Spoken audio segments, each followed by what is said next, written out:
To my channel. ഇന്ന് നമ്മൾ തയ്യാറാക്കാൻ പോകുന്നത് വാഴപ്പൂ അല്ലെങ്കിൽ വാഴക്കൂമ്പ് കൊണ്ടുള്ള വെജ് ചിപ്സ്. ഇതാണ് തയ്യാറാക്കുന്നത്. എങ്ങനെയാണെന്ന് നമുക്ക് നോക്കാം. വാഴപ്പൂ അല്ലെങ്കിൽ വാഴക്കൂമ്പ്, ഇത് നമുക്ക് തൊലിയൊക്കെ ഇങ്ങോട്ട് എടുക്കണം. നമുക്ക് രണ്ട് ടൈപ്പിലുണ്ടാക്കാം. ഒന്ന് നമുക്ക് ഈ അറ്റം ഇങ്ങനെ എടുത്തിട്ടുണ്ടാക്കാം.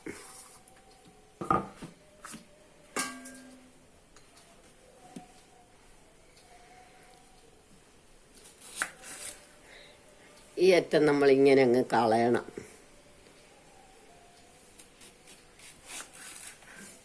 അത് കഴിഞ്ഞ് ഇതേമാതിരി എടുത്ത് നമുക്ക് ബജ്ജി ഉണ്ടാക്കാം.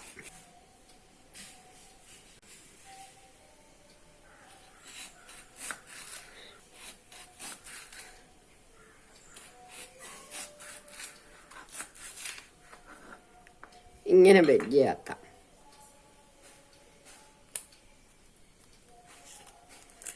ഇനി നമ്മൾ ആ കരിന്തൊലി അങ്ങ് കളയണം. പിന്നെ ഈ തൊലി,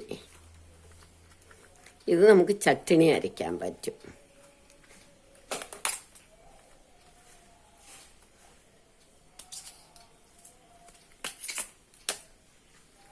എന്നിട്ട് ഈ വാഴപ്പൂ നമ്മളിങ്ങനെ എടുക്കണം.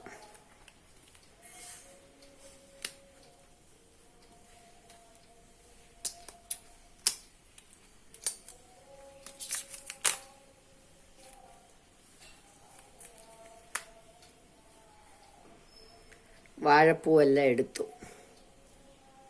ഇനി ഇതിൻ്റെ നമ്മൾ ഈ വിടർന്ന് വരുമ്പോൾ തേൻ കുടിക്കുന്നുണ്ടല്ലോ, അതങ്ങ് കളയണം.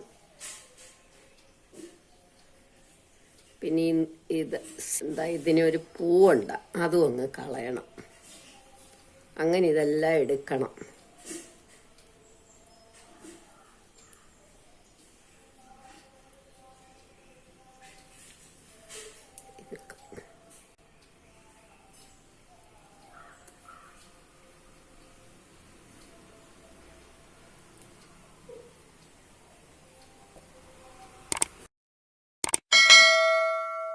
ഇതെല്ലാം നമ്മൾ പാടയൊക്കെ കളഞ്ഞ് ആ സ്റ്റെമ്മൊക്കെ കളഞ്ഞെടുത്തു.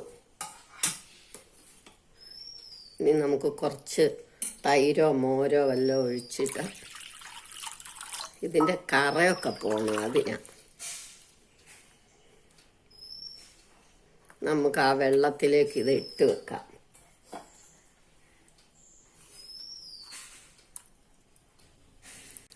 ഇതിനി ഇരിക്കട്ടെ.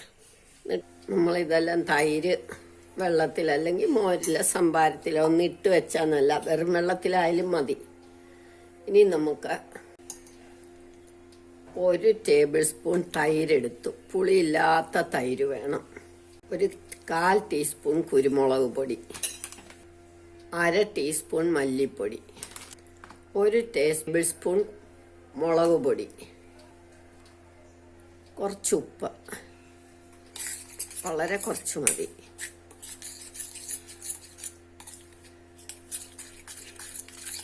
ഇനി നമുക്കൊരിത്തിരി മഞ്ഞപ്പൊടിയും കൂടി ഇടാം.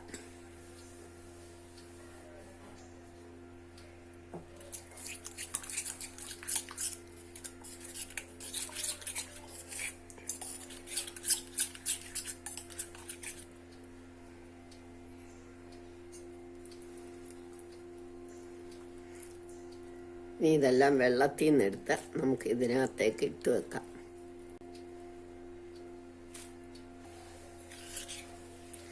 കുറച്ച് ഉപ്പ് നമ്മൾ ഇട്ട് വെച്ചിട്ടുണ്ട്. നല്ലോണം ഒന്ന് ഇളക്കി വെക്കാം.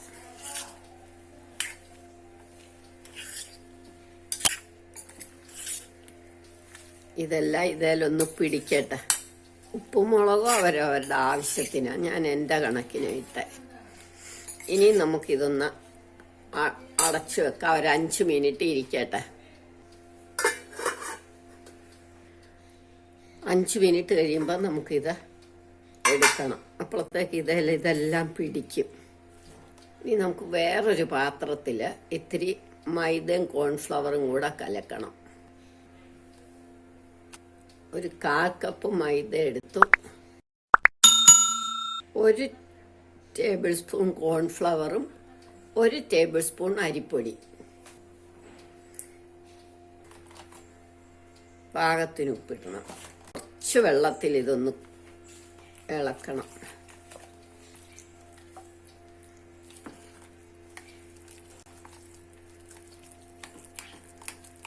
ഒട്ടും കട്ടയില്ലാതെ. ഇനി നമുക്ക് ഈ മൈദക്കകത്തേക്ക് മല്ലിയിലയും കൂടി ഇടണം. എന്നിട്ട് ഒന്നുകൂടെ ഇളക്കാം. ഇനി നമുക്ക് എണ്ണ അടുപ്പേ വെക്കാം. എണ്ണ അടുപ്പേ വെച്ച് മൂക്കട്ടെ. ഇനി നമുക്ക് ഇതെല്ലാം ഇങ്ങനെ മുക്കിയിടാം. എണ്ണയ്ക്കകത്തേക്ക് ഇടാം. ഇതെല്ലാം ഇങ്ങനെ കുറേശ്ശെ മുക്കി ഇടണം. എല്ലാം നമുക്ക് എണ്ണയ്ക്കകത്തേക്ക് ഇടാം. ഓരോന്ന് വീതം ഇടണം.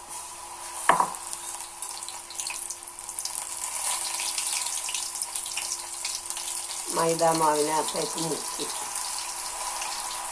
നല്ല ക്രിസ്പി ആകുമ്പോൾ നമ്മളിതിനെ എടുക്കണം. ഇനി നമുക്കിതെടുക്കാം. ഒരു ടിഷ്യൂ പേപ്പറിലോ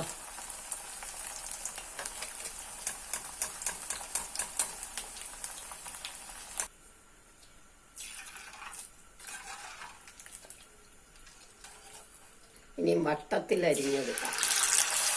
നമ്മുടെ ബുദ്ധി മാതിരി നമ്മളെല്ലാം ഉണ്ടാക്കിയെടുക്കണം. നമ്മളുടെ വാഴപ്പൂ ബജ്ജി അല്ലെങ്കിൽ വാഴപ്പൂ ചിപ്സ് റെഡിയായി. എല്ലാവരും ഇത് ട്രൈ ചെയ്ത് നോക്കണം. ഇഷ്ടമായെങ്കിൽ ലൈക്ക് ചെയ്യണം, സബ്സ്ക്രൈബ് ചെയ്യണം.